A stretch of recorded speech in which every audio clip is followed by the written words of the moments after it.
Bonjour à tous, on va parler aujourd'hui de l'investissement de Guillaume à Valence. Déjà merci Guillaume d'être là. Avec plaisir. Donc l'objectif de cette vidéo, ça va être tout simplement de parler de manière assez simple de ton investissement en Espagne, de pourquoi tu as acheté en Espagne.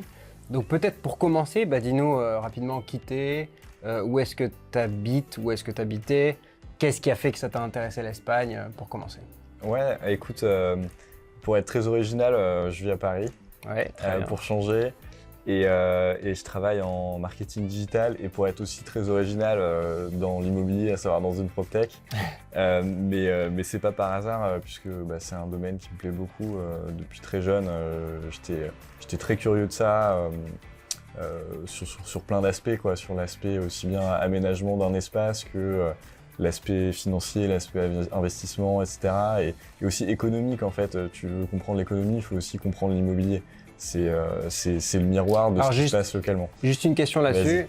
Donc déjà, toi, tu as quel âge? Est-ce que tu as déjà investi en France avant? Ouais, j'ai 25 ans aujourd'hui, au moment où on tourne cette vidéo.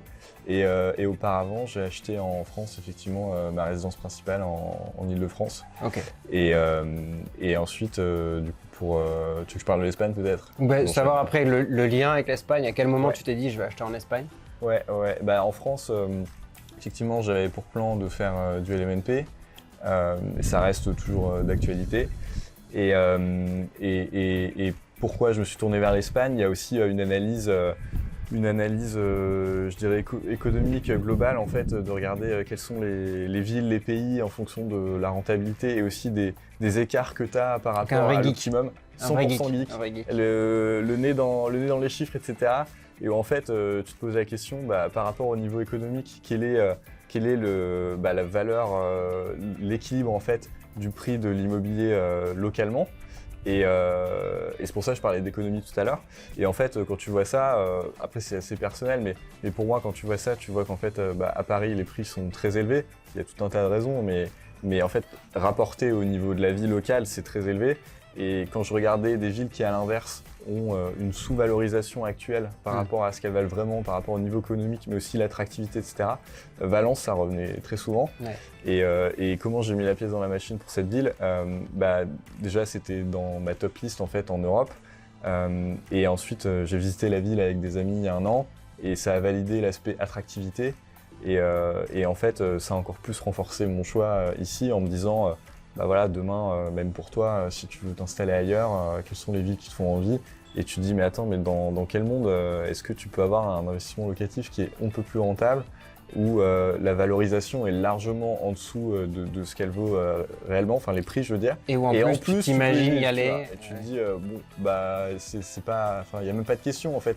Alors là, d'ailleurs, par rapport à ça, donc là, on est en train de profiter de faire cette interview au même moment où on fait en fait le shooting photo et vidéo de l'appartement. Donc là, on est sur ta terrasse, ce qui est très sympa. Là, on est en février, il fait beau et on est en t-shirt, donc ça, c'est aussi un bon point.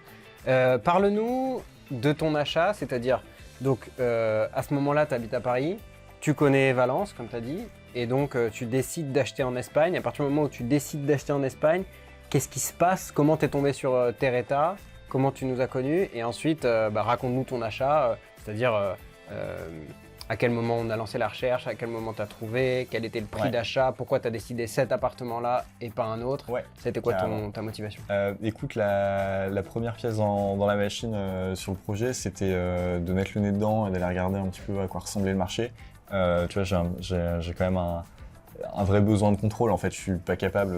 Tu m'aurais jamais vu venir en disant tiens, un mandat de chasse, vas-y, débrouille-toi. Je regarde même pas ce qui se passe. Tu vois. Donc au début, j'ai regardé le marché. J'ai commencé à regarder les annonces sur Idealista. Donc tout seul, d'abord tout seul, etc.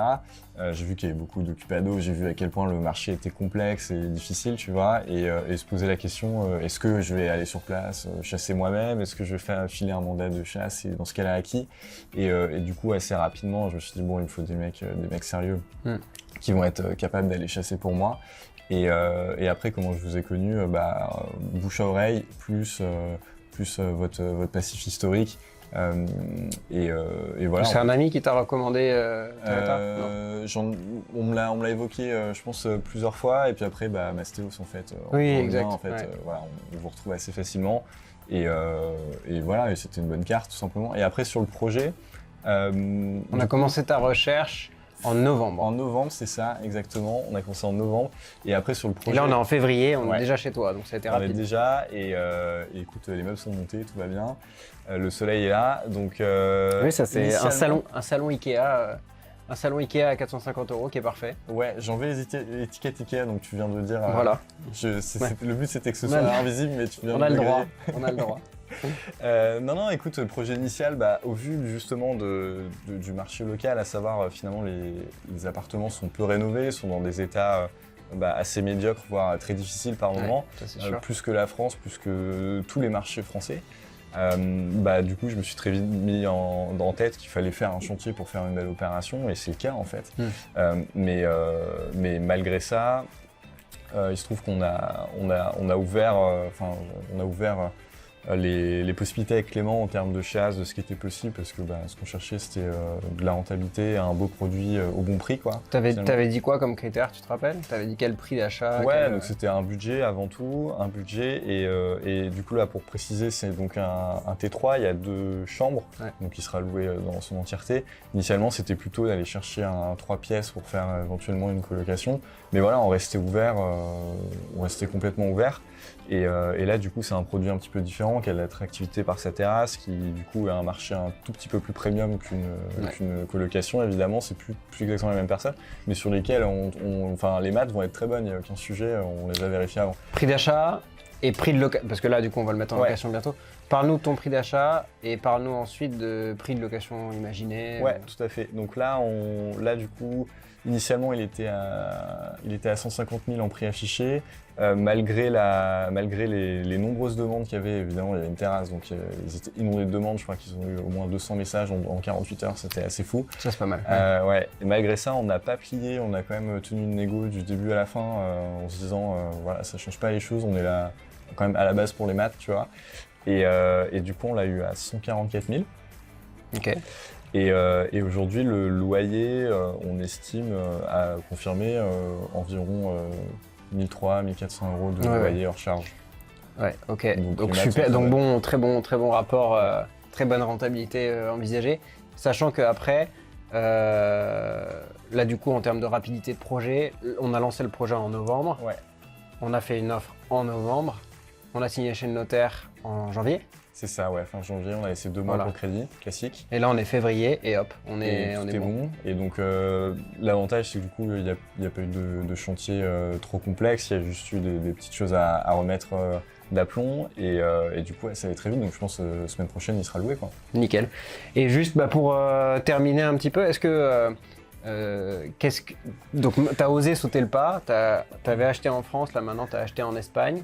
Tu l'as fait en plus assez jeune, enfin même très jeune. Est-ce que tu, à quelqu'un qui l'aurait pas encore fait, etc., est-ce que tu aurais un conseil de dire, est-ce que ça a été terrifiant, pas terrifiant? Quelle a été ton expérience d'achat, en fait, d'acheter dans un pays étranger? Ouais. Je sais pas si tu parles bien espagnol, pas espagnol. Voilà. Et du coup, j'en ai profité, j'ai un peu travaillé cette langue en même temps, tu vois. Mais j'attendais d'avoir une bonne occasion de le faire, que ce soit un voyage ou autre. Donc là, c'était parfait, c'était adapté. C'était le prétexte. Et sinon, en termes de difficulté, en fait, le fait d'être accompagné, au final, c'était une opération qui était plus facile qu'en France, très sincèrement. Plus facile qu'en France? Ouais. Okay. Wow. Mais en France, c'était quelque chose d'un peu complexe. Savoir, il y avait un très très gros chantier. C'était ma première opération et j'ai quand même pris quelque chose d'assez difficile. Et il se trouve que le chantier a été particulièrement difficile pour tout un tas de raisons. Donc ça a été largement plus simple, en fait. Et juste après, il y a beaucoup de signaux que tu comprends pas, de difficultés, des choses qui peuvent te faire un petit peu peur pendant le processus, mais du coup, comme j'étais accompagné, en fait, ça se passait très bien. Et c'est juste intéressant de voir un peu le parallèle entre la France et l'Espagne, notamment les notaires, où voilà, c'est un petit peu différent. Mais en fait, voilà, finalement, l'Espagne, c'est juste à côté, c'est l'Europe, c'est pas si exotique que ça non plus, tu vois. Et puis il fait quasiment 20 degrés en février, voilà, ça c'est pas mal. C'est ça, le gros de l'exotisme, en fait, il est là-dessus. Mais après, voilà, on parle d'acheter des murs, de mettre des meubles et de louer, tu vois. Et c'est tout. Il y a la langue qui change, un peu le droit, mais en fait, j'étais assez surpris de voir que le droit était très similaire à la France finalement. Ouais. Il y a un LMNP quasiment identique. Au loueur meublé non professionnel, il y a un système fiscal qui est très similaire à ça, où on fait revenus, moins charges, moins les amortissements du prix du bien, moins l'amortissement des travaux, moins l'amortissement du mobilier. Et on paye en Espagne 19% sur ce résultat fiscal-là, qui ressemble beaucoup à LMNP, sauf que LMNP, tu es imposé ce résultat net à taux marginal d'imposition plus 17,2. Ouais, ce qui n'est pas la... Non, et puis voilà, fiscalement, c'est clairement plus attractif. Donc les maths sont très très bonnes. Et puis on parlait du coup, je te disais, analyse à la base sur la valorisation de l'immobilier qui me poussait un peu à regarder ces villes comme Valence. Là on est très très bien parce que du coup il a été très bien négocié, il y a une plus-value latente. Ouais, il est très bien acheté parce que c'est vrai qu'on disait donc acheter 144 000 euros. Et la valorisation de ce bien, même si on le vendait aujourd'hui, ça serait aux alentours des 200 000 euros sans trop se fatiguer. Donc c'est vrai qu'on a une belle plus-value latente. Écoute, pour moi c'était juste ça, je voulais qu'on se fasse une petite interview, donc merci beaucoup de ça, en plus dans un contexte qui est plutôt sympa sur ta terrasse. Et écoute, merci de nous avoir fait confiance et j'espère que ça sera utile à ceux qui nous ont regardé, donc merci beaucoup Guillaume. Ouais, avec plaisir, et puis même si les gens veulent me contacter sur LinkedIn ou autre, on peut toujours échanger, c'est avec plaisir. C'est adorable. Je vous à ça, il n'y a pas de souci. Merci beaucoup. Merci Geoffroy.